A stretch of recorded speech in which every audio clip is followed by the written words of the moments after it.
اما بعد فاعوذ باللہ من الشیطان الرجیم بسم اللہ الرحمن الرحیم الصلاة والسلام علیک یا رسول اللہ الصلاة والسلام علیک یا حبیب اللہ الصلاة والسلام علیک یا نبی اللہ وعلی آلک واصحابک یا نور اللہ۔ پیارے اور محترم اسلامی بھائیوں، دارالافتاء اہل سنت سلسلے میں مرحبا کہتے ہیں۔ پیر شریف، گزشتہ پیر شریف جو ہمارا سلسلہ ہوا تھا، اس میں ہم نے تبرکات سے متعلق سوالات شامل سلسلہ کیے تھے۔ آج بھی انشاءاللہ اسی موضوع کو ہم آگے بڑھائیں گے اور تبرک کے حوالے سے دیگر جو شرعی احکام ہیں مزید معلومات انشاءاللہ حاصل کریں گے۔ ابتداءً درود پاک کی فضیلت سنتے ہیں۔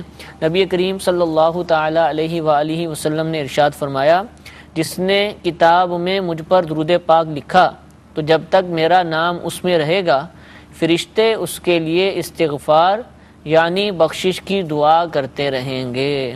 صلو علی الحبیب صلی اللہ تعالی علی محمد صلی اللہ تعالی علیہ وآلہ وسلم۔ دور تبرک کی شرعی حیثیت، اس کے حوالے سے دلائل الحمدللہ ہم نے گزشتہ پیر والے سلسلے میں سن لیے تھے۔ مزید احکام کے لیے ہم آپ سے سوال کرتے ہیں۔ قبر میں تبرکات رکھے جاتے ہیں، بزرگان دین کے جو نسبت والی اشیاء ہوتی ہیں ان کے جسم سے متعلق ہوں یا اس کے علاوہ جو خارجی جو ان کے استعمال کی اشیاء ہوں، وہ قبر میں رکھنے کا ایک رجحان ہے مسلمانوں کے اندر۔ اس کے حوالے سے شریعت کیا کہتی ہے؟ کیا یہ جائز ہے؟ اس کو رکھنا درست ہے؟ اس کا فائدہ بھی ہوتا ہے یا نہیں ہوتا؟ الحمدللہ رب العالمین والصلاة والسلام علی سید الانبیاء والمرسلین۔ بلا شبہ قبر کے اندر تبرکات وغیرہ کا رکھنا جائز، مستحسن اور میت کے لیے دفع عذاب کا سبب بنتا ہے۔ ٹھیک۔ اور یہ طریقہ کار صحابہ کرام علیہم رضوان سے، سلف و صالحین سے باقاعدہ چلا آ رہا ہے صحیح کہ میت کے ساتھ کچھ نہ کچھ تبرکات جو میسر ہوں تو وہ اس کے قرب میں یا اس کے جسم کے ساتھ رکھ دیے جاتے ہیں اور اس کی برکت سے میت کو فائدہ بھی پہنچتا ہے۔ ٹھیک ہے۔ اور یہ صحابہ کرام علیہم رضوان کی جو طریقہ ہے ان سے ثابت ہے۔ صحیح۔ حضرت سیدنا امیر معاویہ رضی اللہ تعالی عنہ جلیل القدر صحابی رسول ہیں، ان کے بوقت وصال حضرت سیدنا معاویہ رضی اللہ تعالی عنہ نے وصیت فرمائی تھی کہ نبی کریم صلی اللہ تعالی علیہ وآلہ وسلم کی جو قمیص مبارکہ ان کے پاس تھی تو اس کے بارے میں وصیت کی تھی کہ اس کو کفن کے نیچے جسم سے ملا کر رکھنا۔ ٹھیک۔ تو یہ نبی کریم صلی اللہ تعالی علیہ وسلم کے کرتا شریف کو آپ نے اپنے کفن میں اپنے جسم سے ملا کر رکھنے کی وصیت کی تھی۔ اسی طریقے سے نبی کریم صلی اللہ تعالی علیہ وآلہ وسلم کے منہ مبارکہ اور سرکار دو عالم صلی اللہ تعالی علیہ وسلم کے ناخن شریف، یہ بھی حضرت سیدنا امیر معاویہ رضی اللہ تعالیٰ عنہ کے پاس موجود تھے، اور اس کے بارے میں بھی آپ نے یہ وصیت فرمائی تھی کہ میرے منہ کے اندر اور میری آنکھوں اور میری پیشانی پر، یعنی جن مواضع سجود پر نبی کریم صلی اللہ تعالیٰ علیہ وسلم کے منہ مبارکہ اور سرکار دو عالم صلی اللہ تعالیٰ علیہ وسلم کے ناخن شریف جو آپ نے تراشے تھے تو وہ بھی حضرت سیدنا امیر معاویہ رضی اللہ تعالیٰ عنہ کے پاس موجود تھے۔ ماشاءاللہ۔ تو ناخن شریف ہو گئے، بال شریف ہو گئے، جسم سے جدا ہونے کے بعد بھی صحابہ کرام علیہم رضوان نبی کریم صلی اللہ تعالیٰ علیہ وسلم کی ان مبارک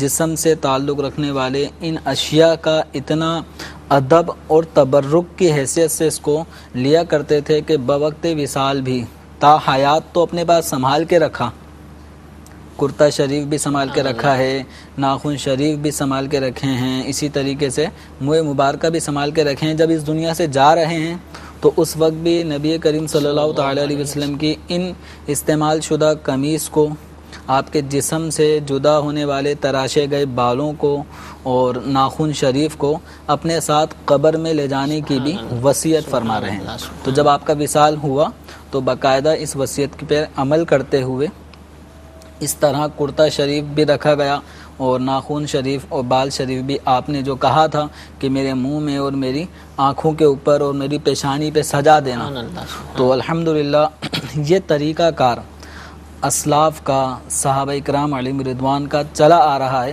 اور اس ضمن میں ایک بہت ہی پیاری حکایت ماشاءاللہ جو بخاری شریف میں حضرت سیدنا امام بخاری رحمۃ اللہ تعالی علیہ عبداللہ بن مسلمہ رضی اللہ تعالی عنہ کی سند سے اس واقعے کو بیان فرماتے ہیں کہ حضرت سیدنا سہل رضی اللہ تعالی عنہ یہ حدیث بیان کرتے ہیں کہ ایک عورت بارگاہ رسالت صلی اللہ تعالی علیہ وآلہ وسلم میں ایک چادر لے کر آئی، اور اس چادر پہ بہت ہی خوبصورت مطلب اس کی ڈیزائن تھا۔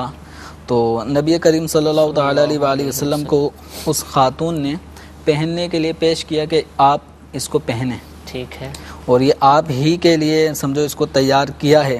تو نبی کریم صلی اللہ تعالی علیہ وآلہ وسلم نے اس تحفے کو قبول فرمایا اور گھر گئے، اور تہبند کے طور پر اس چادر کو سرکار دو عالم صلی اللہ تعالی علیہ وسلم پہن کر صحابہ اکرام علیہم رضوان کے جھرمٹ میں تشریف لے آئے۔ تو ایک صحابی انہوں نے جب اس چادر کو دیکھا تو اس کی تعریف کرنے لگے کہ بہت ہی پیاری چادر ہے، سبحان اللہ، یہ آپ مجھے دے دیں۔ اب نبی کریم صلی اللہ تعالی علیہ وآلہ وسلم نے جب ان کا مطالبہ اور سوال جب سنا تو آپ صلی اللہ تعالی علیہ وسلم حجرے شریف میں چلے گئے، اور اس کے بعد پھر وہ چادر کو چینج کر لیا، اور جو چادر گفٹ کے طور پہ آئی تھی تو آپ صلی اللہ تعالی علیہ وآلہ وسلم نے وہ چادر ان صحابی رضی اللہ تعالیٰ عنہ کو عطا فرما دی۔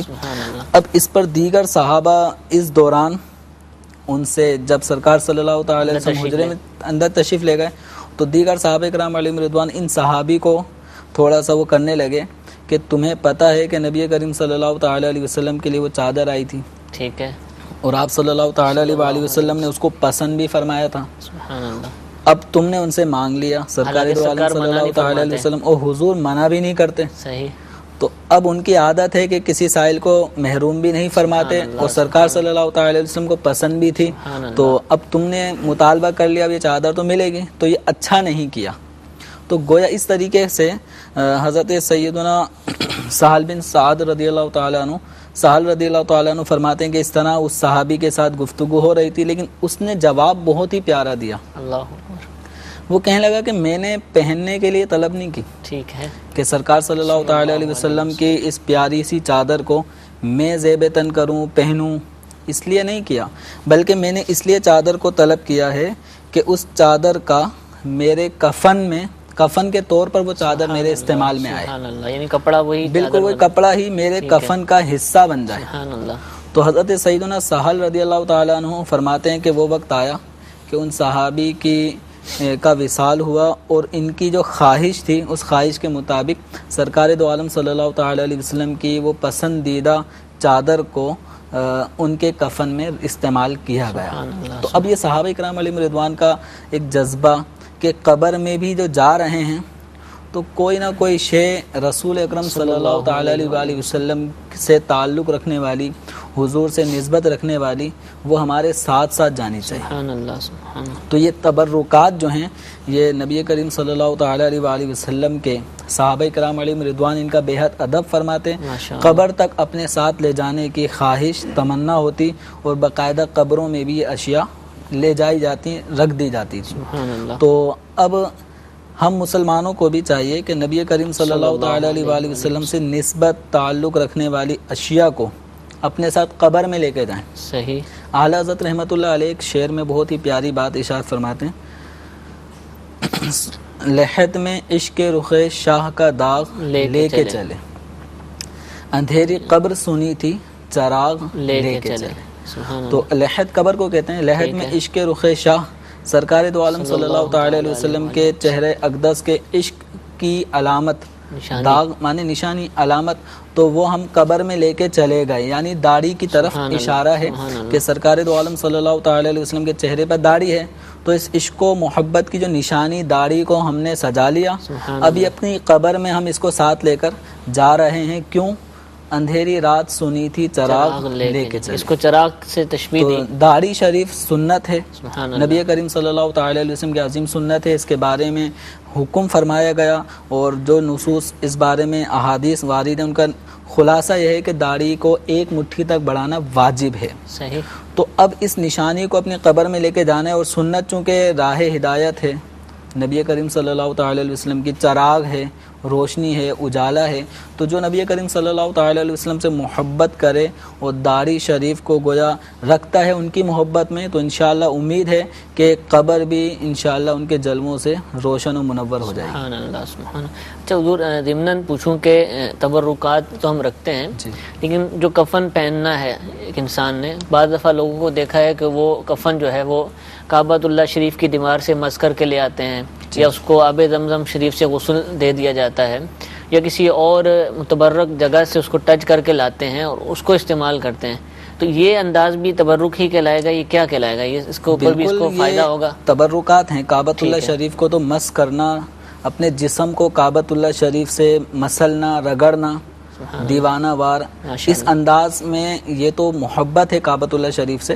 نبی کریم صلی اللہ تعالی علیہ وسلم نے اپنا مبارک سینہ کعبۃ اللہ شریف کی دیواروں سے مس فرمایا ہے, حجر اسود کو بوسہ دیا ہے, یہی وہی کعبہ ہے, وہی کعبہ ہے جو نبی کریم صلی اللہ تعالی علیہ وسلم کے جلوے جس کعبے نے دیکھے.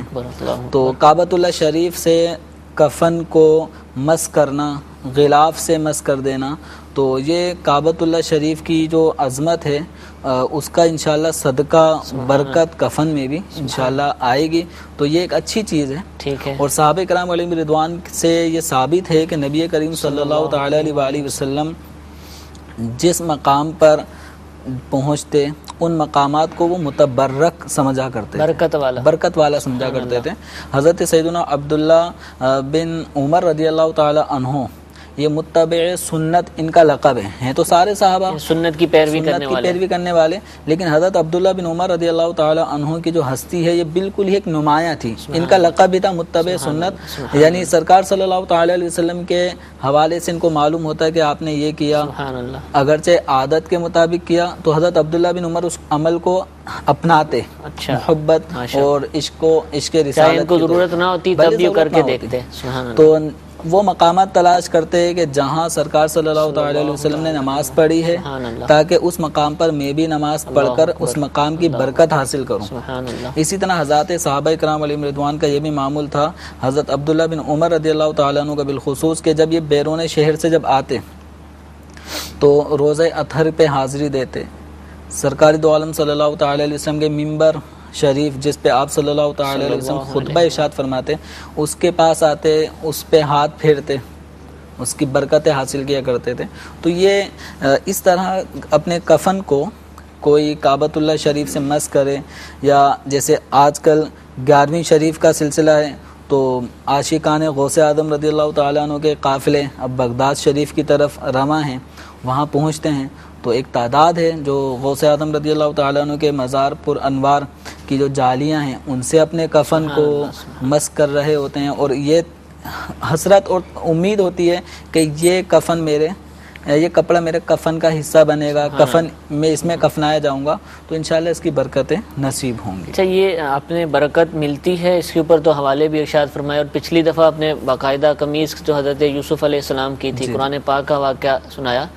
اس سے تو انکار مشکل ہے کہ کوئی بولے کہ برکت نہیں ملتی, لیکن کیا اس چیز کو بنیاد بنا کر کہ چونکہ مجھے ان چیزوں سے برکت مل جائے گی اور میں اپنی قبر میں رکھوا لوں گا, چھوڑے نماز پڑھنے کی کیا ضرورت ہے اور دیگر عبادات کرنے کی کیا ضرورت ہے, تو کیا یہ کانسیپٹ بھی صحیح کہلائے گا؟ نہیں, یہ بلکہ عبادات بھی کرتا رہے اور ان کو بھی ساتھ رکھے, کیا طریقہ کار ہوگا؟ دیکھیں, عمل جو ہے نا وہ کرنا ہے. اچھا, اگر اس کی ایک واضح مثال نبی کریم صلی اللہ تعالی علیہ وآلہ وسلم کا فرمان عالی شان ہے کہ جس کا عمل سست ہوگا اس کا نسب اسے تیز رفتار نہیں کرے گا. تھوڑی اس کی وضاحت فرما دیں. اس کا مطلب یہ ہے کہ جیسے مثال یہ کوئی عالی نسب سے تعلق رکھنے والی شخصیت ہے, جیسے اچھے خاندان سے تعلق سادات کرام ہو گئے, صحابہ کرام علیہم رضوان کی اولاد میں سے ہو گئے, یا غوث اعظم رضی اللہ تعالیٰ عنہ کی اولاد میں سے ہو گئے, تو چونکہ یہ اعلیٰ نسب والی ہستیاں ہیں تو ان کی اولاد سے اگر کوئی تعلق رکھتا ہے تو اب وہ یہ نہ کہے, یہ نہ سوچے کہ میں تو چونکہ ان ہستیوں کی اولاد میں سے ہوں, بخشایا ہوں, تو یہ کانسیپٹ نہ رکھے اور اس امید پر جو عمل کو نہ چھوڑیں کہ جس کا عمل اگر سست ہوگا، جو عمل میں پیچھے رہے گا تو نسب اس کو تیز رفتار نہیں کرے گا، بلکہ ہونا تو یہ چاہیے کہ جو جتنا عالی نسب ہو، جس کے جتنے اچھے تعلقات ہوں اللہ والوں سے، تو ان اللہ والوں کے جو اوصاف ہیں، اخلاق ہیں، وہ اس پہ زیادہ نظر آنے چاہیے، سبحان اللہ، تاکہ لوگ یہ کہیں کہ ان ولی کی صحبت نے اس کا رنگ تبدیل کر دیا، اس کو اپنے جیسا کر لیا۔ صحبت اولیاء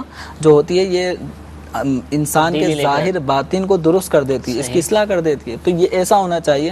اب یہ کہ میرے پاس تبرکات ہیں، موئے مبارکہ ہیں، تو بس ان کی زیارت کر لیتا ہوں اور یہ قبر میں میرے ساتھ جائیں گے تو اب نماز نہ پڑھوں، روزے نہ رکھوں، تو یہ سب شیطانی وساوس ہیں۔ صحیح، نماز فرض ہے، ادا کرنی ہوگی، روزے فرض ہیں رمضان کے، وہ رکھنے ہوں گے۔ اس طرح جو بھی چیزیں فرائض ہیں، واجبات ہیں، سنت مستحبات ہیں، ان چیزوں کو عمل میں لانا چاہیے۔ ٹھیک ہے، تو حضرات صحابہ کرام علیہم رضوان کے پاس کیا کچھ نہیں تھا، وہ تبرکات تھے کہ جن کا دیدار کرنے کو ہماری آنکھیں ترستی ہیں۔ سرکار دو عالم صلی اللہ تعالی علیہ وسلم کا کرتا شریف ان کے پاس ہوتا تھا، موئے مبارکہ ان کے پاس ہوتے تھے۔ ظاہر سی بات ہے کہ پیارے آقا کی اشیاء کو ضائع تو نہیں کیا گیا ہوگا، محفوظ ہی رکھا گیا ہوگا۔ تو جب اتنی متبرک اشیاء ان کے ساتھ ساتھ ہیں، پھر بھی وہ عمل میں پیچھے نہیں ہوتے تھے، عمل میں آگے ہی رہتے تھے۔ تو اب یہ سوچ کہ ہم عمل کریں نہ کریں، بس یہ موئے مبارکہ ہمارے پاس ہیں، تو ایسا نہیں کرنا چاہیے، بلکہ اب اس موئے مبارکہ کا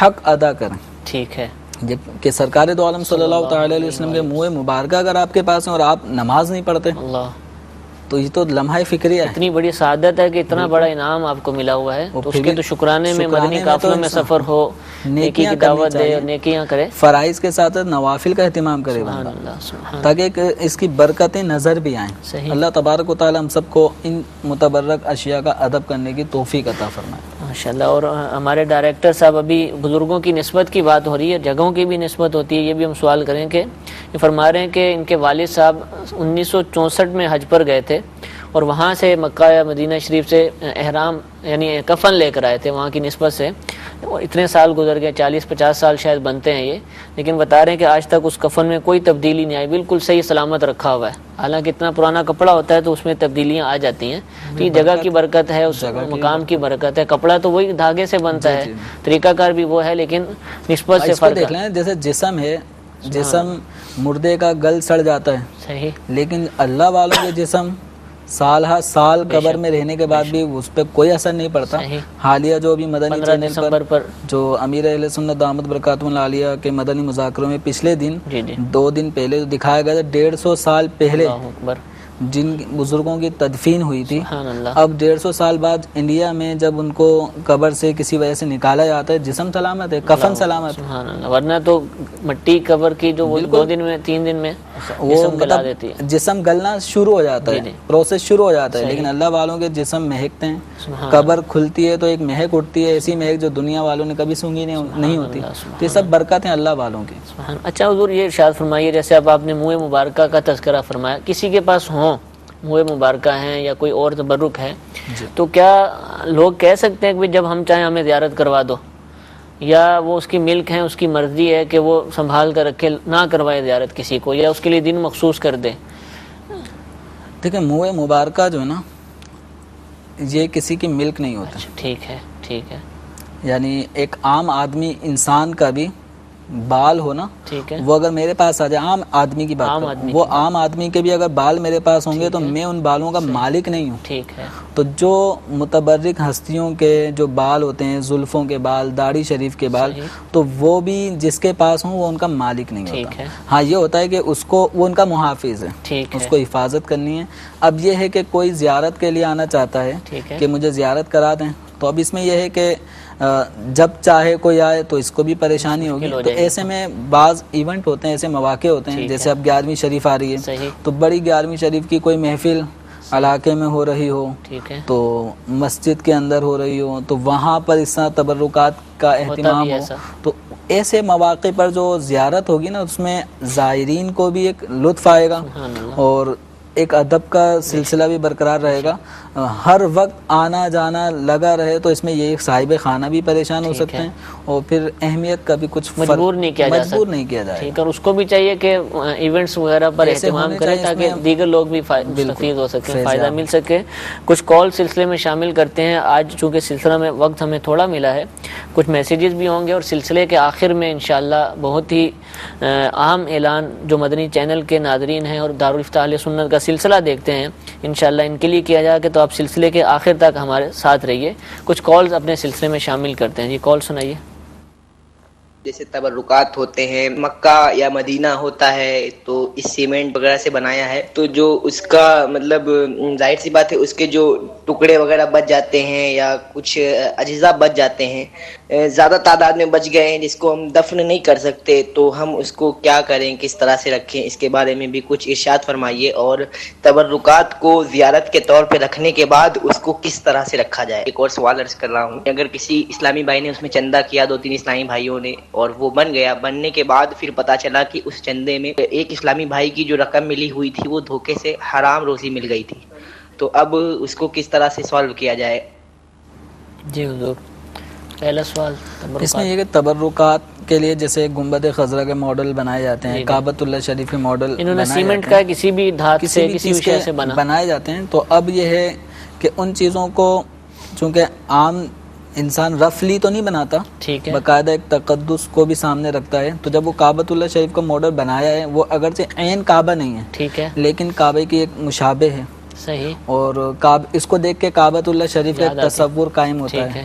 اسی طرح گنبد خضرا کو دیکھ کر اس طرح کے جو ماڈل ہوتے ہیں, مدینہ منورہ مسجد نبوی کا گنبد, سرکار صلی اللہ تعالی علیہ وسلم کا سبز گنبد, وہ نگاہوں میں آ جاتا ہے.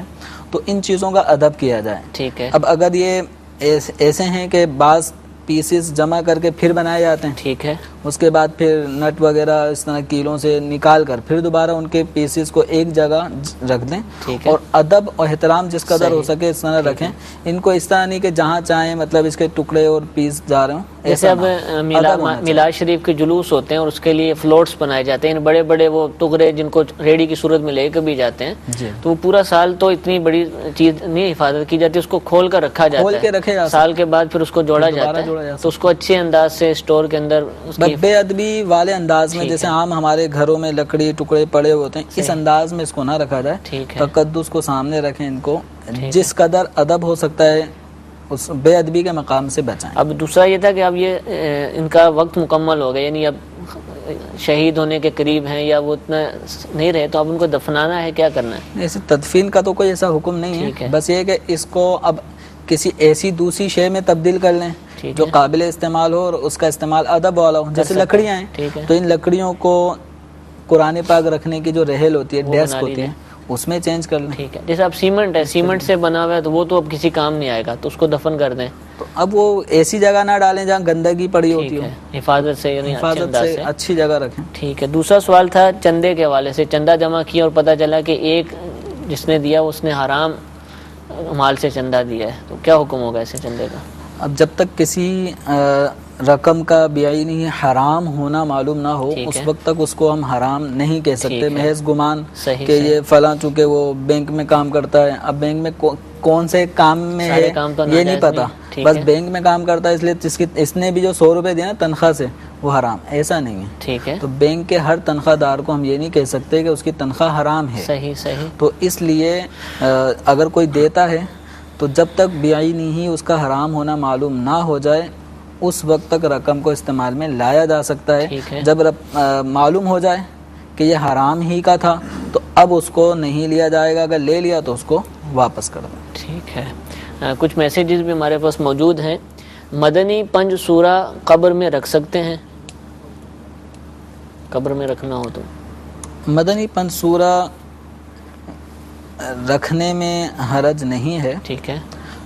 اس میں جیسے عہد نامہ ہے, صحیح, جو متبرک اس کے اندر جو صورتیں ہیں, وظائف ہیں, اوراد ہیں, تو اس طرح کی چیزیں ہیں, تو ہے برکت والی چیز ہے, لیکن اس کو میت کے اوپر نہ رکھیں. صحیح. اس کا رکھنے کا طریقہ یہ کہ دیوار قبلہ جو قبلے کی طرف جہاں میت کا چہرے کا رخ ہوتا ہے تو اس طرف کچھ جھری یا سوراخ کر کے تاگ بنا دیں, اس کے اوپر رکھ لیں, اس میں رکھیں, ٹھیک ہے, میت کے اوپر نہ رکھیں. ٹھیک ہے.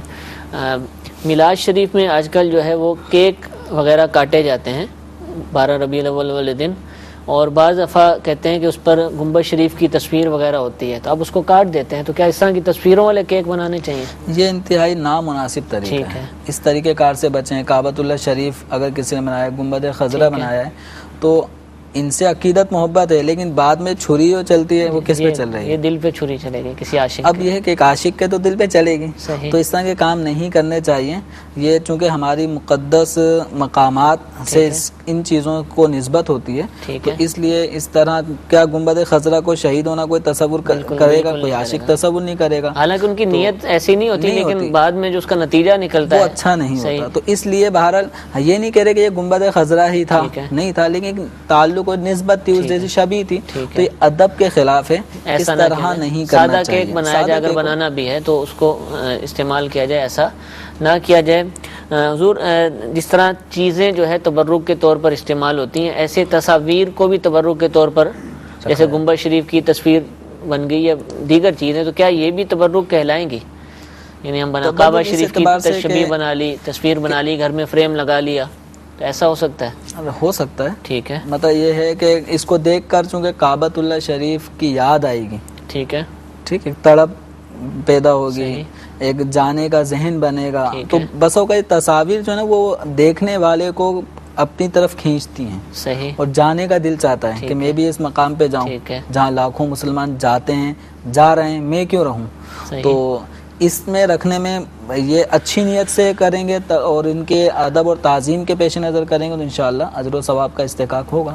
اچھا، کھانے پینے کی چیزوں کو بھی تبرک کہا جاتا ہے۔ ہم کسی نیاز میں گئے، یعنی جہاں فاتحہ، تو کہتے ہیں تبرک کھا لیجئے، تو یہ بھی تبرک ہے؟ یہ تبرک کا مطلب یہ ہے کہ جس بزرگ کی طرف اس کو ایصال ثواب کیا جا رہا ہوتا ہے، جیسے کھانے کا اہتمام کیا، تو یہ کھانا اس پہ سورہ فاتحہ چند سورتیں پڑھی جاتی ہیں، اوراد و کلمات پڑھے جاتے ہیں برکت والے، اب پھر ایصال ثواب کیا جاتا ہے کسی اللہ کے ولی کو، تو اس عام کھانوں سے اس کھانے کی نسبت تھوڑی سی برکت آئے گی۔ قرآن پاک پڑھا گیا ہے، اور نبی کریم صلی اللہ تعالی علیہ وآلہ وسلم سے بھی ثابت ہے کہ پڑھنا، کھانے پینے کی اشیاء پر کچھ پڑھا جائے۔ ایک صحابی رسول صلی اللہ تعالی علیہ وسلم کے اوپر بہت زیادہ قرضہ تھا، تو چند کھجوریں جتنی ان کے پاس تھیں وہ جمع ہوئی، سرکار صلی اللہ تعالی علیہ وسلم نے جو کچھ پڑھنا تھا وہ پڑھا، اس کے بعد ان کے قرض خواہوں کو جب بلایا نا تو وہ آتے رہے، کھجوریں لیتے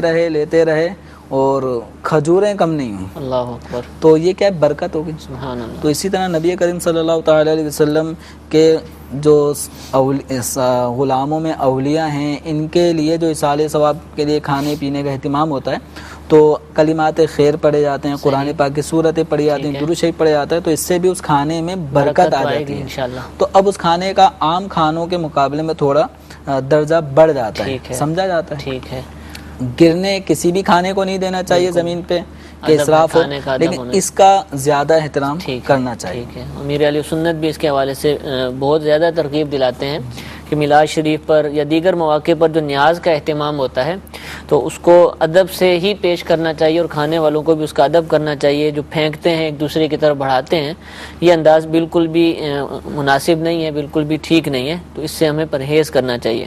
تو یہ تبرکات جو ہم کھانے والا تبرک ہے، جیسا کہ ابھی آپ نے ارشاد فرمایا، تو کیا اس کو کھانے کے لیے بالغ ہونا ضروری ہے یا یہ نابالغین کو بھی دیا جا سکتا ہے؟ چھوٹے بچوں کو بھی دے سکتے ہیں کہ وہ کھا لیں؟ یہ چھوٹے بچے اس اعتبار سے کہیں بے ادبی تو نہ کر دیں، تو دیکھیں چھوٹے بچے ہیں ان کو بھی دیا جا سکتا ہے کھانے پینے کی چیزیں، برکت ہے، اور برکت والی چیزیں ان کو دینے سے انشاءاللہ ان کے اندر بھی اولیاء کرام کی جو برکتیں اس کھانے کے اندر ان کا ذکر خیر ہوا ہے، تو انشاءاللہ بچوں کو بھی دینا چاہیے، دے سکتے ہیں۔ جزاک اللہ۔ کچھ میسیجز ہمارے پاس مزید موجود ہیں کہ ٹی وی پر بیعت کرنا یہ جائز ہے، اس کا حوالہ بتا دیں، کہاں سے یہ پتہ چلا کہ ٹی وی پر بیعت ہو سکتی؟ دیکھیں ٹی وی پہ بیعت نہیں ہو سکتی ایک بات ہے، نہ ہونے پہ کوئی حوالہ ایسا۔ بیعت کے طریقہ کار، بیعت کا معنی ہوتا ہے کسی سے رابطہ کر کے اس کے ہاتھ پر اپنے گناہوں سے توبہ کی جائے اور نیکی کا عہد کیا جائے کہ میں نیکی کے راستے پہ چلوں گا۔ تو ایک درجہ تو یہ ہے کہ ہاتھ میں ہاتھ دے کر صحیح، بیعت کی جائے، بیعت کا ٹھیک ہے، اعلیٰ درجہ ہے۔ ٹھیک اگر ہے، کسی کو یہ موقع ملے تو اس انداز میں بیعت کریں، اگر کسی کو یہ میسر نہیں ہے صحیح، تو خط و کتابت کے ذریعے سے بھی بیعت ہو سکتی ہے، لیٹر جس کو کہتے ہیں، لیٹر، خط۔ پوسٹ تو کرتے ہیں، اب یہ کہ میسیجز فی زمانہ ٹھیک ہے، اس ذریعے سے میل کر کے بھی ٹھیک ہے، بیعت ہو سکتے ہیں۔ صحیح، تو اسی طریقے سے اگر کوئی لائیو پروگرام چل رہا ہو، جیسے امیر اہل سنت کے مدنی براہ مذاکرے راست، ہوتے ہیں، ٹھیک ہے، تو براہ راست لائیو سلسلوں میں یہ باقاعدہ بیعت کے صحیح، بھی ہوتی ہے، ٹھیک، 2 دفعہ بیعت بھی ہوتی ہیں۔ تو اس دوران اگر کوئی لائیو سلسلہ دیکھ رہا ہو تو وہ بیعت ہو سکتا ہے، ٹھیک ہے، اس میں بیعت نہ ہونے پر کوئی دلیل نہیں ہے۔ ٹھیک ہے، ارادت ہوتی ہے اصل میں تعلق اصل قائم وہ کرنا عقیدت ایک ہے ساتھ کہ سے۔ کسی اللہ کے ولی سے یا جامع شرائط جو پیر ہیں ان سے قلبی ارادت عقیدت ہوتی ہے، اور کہ میں ان کے ذریعے سے نبی کریم صلی اللہ تعالی علیہ وآلہ وسلم سے میرا ایک رشتہ جڑ جائے۔ سبحان اللہ، سبحان اللہ۔ تو یہ ایک انداز ہے بیعت برکت جس کو ہمارے لیے خوشخبری ہے مدنی چینل کے ناظرین کے لیے اور دیگر مسلمانوں کے لیے بھی کہ امیر اہل سنت دامت برکاتہم العالیہ ان دنوں 11ویں شریف تک جو ہمارے دن آ رہے ہیں، غالباً پیر شریف کا دن بنتا ہے، انشاءاللہ روزانہ جو ہے وہ مدنی مذاکرہ فرمائیں گے، بلکہ یہ سلسلہ پچھلے چند دنوں سے جاری بھی ہے۔ روزانہ پاکستانی وقت کے مطابق 8:15 بجے کم و بیش مدنی مذاکرے کا آغاز ہو جاتا ہے تلاوت قرآن پاک سے، اور پھر جلوس غوثیہ کا بھی سلسلہ ہوتا ہے، اور اس کے بعد امیر اہل سنت دامت برکاتہم العالیہ مدنی مذاکرہ فرماتے ہیں، جس کے اندر پوچھے جانے والے سوالات کے حکمت برے جوابات عطا فرماتے ہیں۔ اور اسی مدنی مذاکرے کے دوران الحمدللہ کم و بیش ہر مدنی مذاکرے میں ایسا ہوتا ہے کہ امیر اہل سنت دامت برکاتہم العالیہ بیعت بھی فرماتے ہیں۔ آپ جو ہے قادری سلسلے میں بیعت فرماتے ہیں، اور یہ مہینہ بھی غوث پاک رضی اللہ تعالیٰ عنہ کی نسبت والا مہینہ ہے۔ بیعت کے بہت زیادہ فوائد ہیں، نیک اعمال میں استقامت اور بہت ساری چیزیں الحمدللہ ہم سنتے رہتے ہیں، لیکن ایک فائدہ یہ بھی ہے کہ بالخصوص قادری سلسلے کے حوالے سے کہ غوث پاک رضی اللہ تعالیٰ عنہ نے ارشاد فرمایا کہ میرا کوئی بھی مرید بغیر توبہ کے نہیں مرے گا، تو اس کی برکت سے انشاءاللہ مرنے سے پہلے توبہ کی سعادت بھی اللہ نے چاہا تو ضرور نصیب ہوگی۔ تو یہ موقع ہاتھ سے نہ جانے دیجئے، مدنی مذاکرہ دیکھنے کی بھی نیت فرمائیے، اور جب امیر اہل سنت دامت برکاتہم العالیہ بیعت فرمائیں تو اس وقت آپ سے بیعت بھی کیجئے، انشاءاللہ اس کے دنیا اور آخرت میں بے شمار فوائد نظر آئیں گے۔ اور اگر کوئی شخص کسی اور پیر کامل کے مرید ہیں تو اگر وہ چاہیں تو امیر اہل سنت سے بیعت برکت بھی حاصل کر سکتے ہیں، طالب ہو سکتے ہیں، تو اس کا طریقہ بھی وہاں بیان کیا جاتا ہے، تو اس کے مطابق بھی آپ اس معاملے میں شریک ہو سکتے ہیں۔ خوشخبری کا عرض کیا تھا، الحمدللہ دارالافتاء اہل سنت کا سلسلہ ہفتے میں کم و بیش 6 مرتبہ براہ راست نشر کیا جاتا ہے، اور وقتاً فوقتاً اس میں تبدیلیاں اور جدت بھی آتی رہتی ہے۔ الحمدللہ پچھلے دنوں ہم نے میسیجز لینا شروع کیے، بہت سارے اسلامی بھائی اور بالخصوص اسلامی بہنیں جن کو یہاں پر جن کی آواز مدنی چینل پہ سنائی نہیں جا سکتی، ان کو میسیج کے ذریعے سوال کرنے میں سہولت حاصل ہوگی، اور ان کے میسیجز ہمارے پاس آتے ہیں اور ہم شامل بھی کرتے ہیں انشاءاللہ عز و جل۔ کل سے جو دارالافتاء اہل سنت کا سلسلہ ہوگا اس میں انشاءاللہ ہم مدنی چینل کے ناظرین کے ویڈیو سوالات بھی لیں گے۔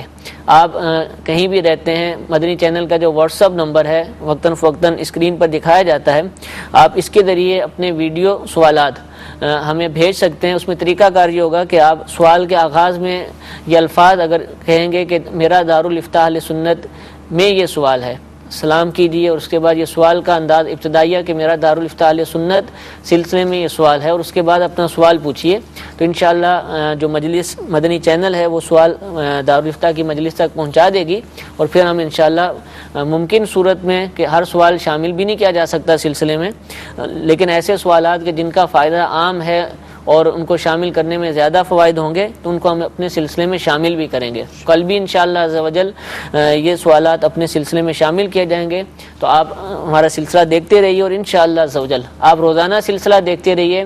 چند ہی دنوں بعد ایک بہت بڑی خوشخبری انشاءاللہ تو مدنی چینل کے ناظرین ہیں ان کو سنائی جائے گی۔ اب یہ اس کے لیے آپ کو انتظار کرنا پڑے گا، اور وہ بہت ہی بڑی خوشخبری ہے، سننے کے بعد انشاءاللہ دل باغ اور باغ مدینہ بن جائے گا انشاءاللہ۔ تو دارالافتاء اہل سنت کا سلسلہ روزانہ دیکھنے کی نیت فرمائیے۔ مدنی مذاکرے کی بھی جیسے ترغیب دلائی، تو انشاءاللہ آج بھی 8:15 بجے کم و بیش مدنی مذاکرے کا سلسلہ ہوگا، اس کو بھی دیکھنے کی نیت فرمائیے۔ تبرکات کے حوالے سے ابھی بھی بہت سارے سوالات باقی ہیں، انشاءاللہ آئندہ پیر شریف کو جو سلسلہ ہوگا اس میں مزید سوالات تبرکات کے حوالے سے اور 11ویں شریف سے متعلق، کیونکہ اس دن بڑی 11ویں شریف کی رات ہوگی، تو انشاءاللہ شامل سلسلہ کیے جائیں گے۔